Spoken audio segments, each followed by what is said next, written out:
Thank you all. Thank you, Joumanna. I feel like we're part two. It's like a Marvel sequel, right? We get to like pick up the baton to talk about the future of FDI and some of the shifting supply chains. And of course, geopolitics and technology has been left, right, and center of what we've discussed here at Qatar Economic Forum. And they're reshaping foreign direct investment. So how are companies and governments adapting their strategies? We find out, and I could not be more delighted to be joined on stage by Sheikh Mohammed bin Hamad bin Faisal Al-Thani, the Chief Executive Officer of the Qatar Free Zones Authorities and Special Oak President, and co-CEO Samsung C&T Corporation. So thank you both for joining us. Sheikh Mohammed, maybe just let's start on global trade, what the state of play looks like. How are QFZ attracting investments in this current global economic climate, which, let's face it, is a little bit choppy? Firstly, thank you, Francine. And it's a pleasure sharing the panel with you today alongside Mr. O. This really marks my 4th year participating, and I'm really proud to see the conference grow in significance year on year. In relation to global trade, I think we are seeing a transition from globalization to smart regionalization.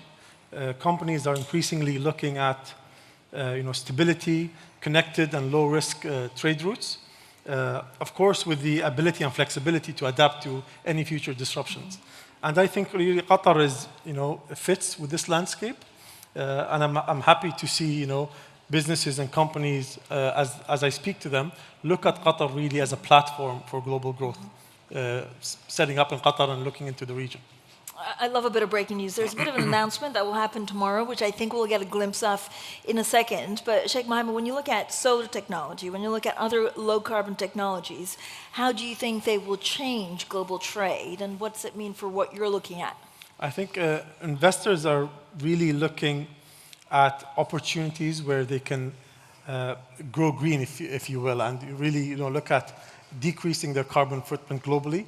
And how do you adopt artificial intelligence or ways to reduce your carbon footprint globally? We see these ESG efforts from businesses. We hear companies coming out and aspiring to their net zero targets and strategies.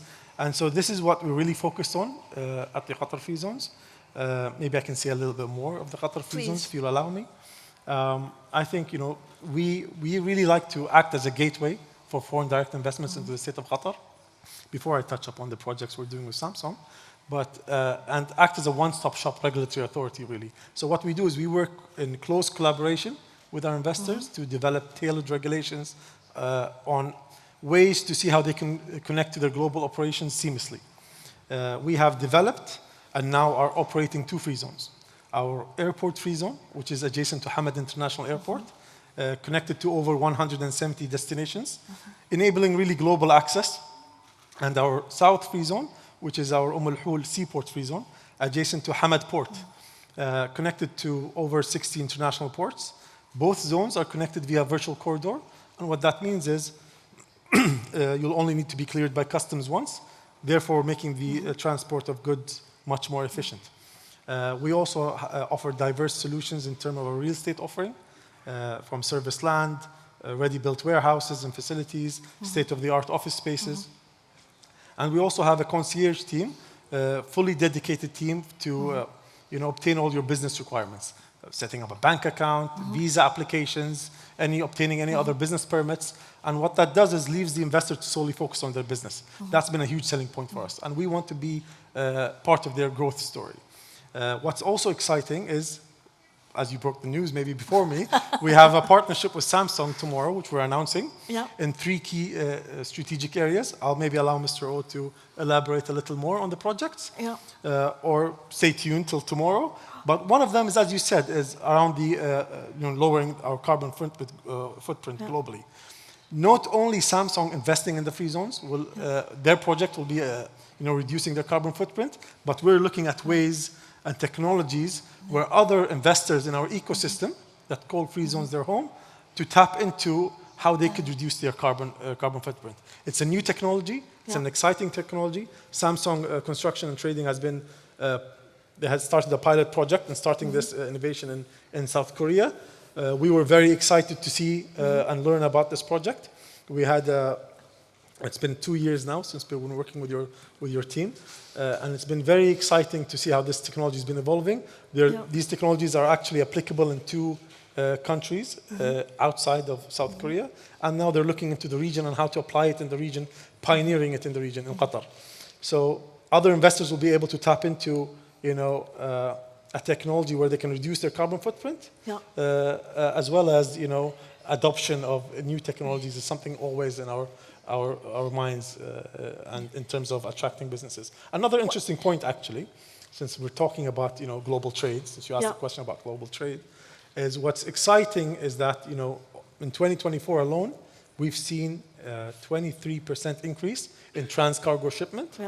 And that really underscores the international confidence in Qatar being a trade gateway. So we're very excited for the future. Yeah, and I'm excited about what you're going to announce tomorrow. So Chul, can you give us a little bit more of a flavor of what the announcement tomorrow will be? Oh, yeah. Actually, it's, first of all, I would like to thank you for introducing me. And first of all, it's my pleasure to be here on the special occasion. But before I mention about tomorrow's event, that I would like to introduce our companies, how we are doing in this region and this area.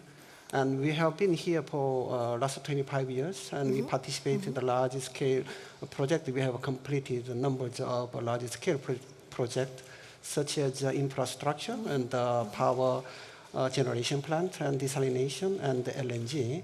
And the total amount of all these projects is over $10 billion so far.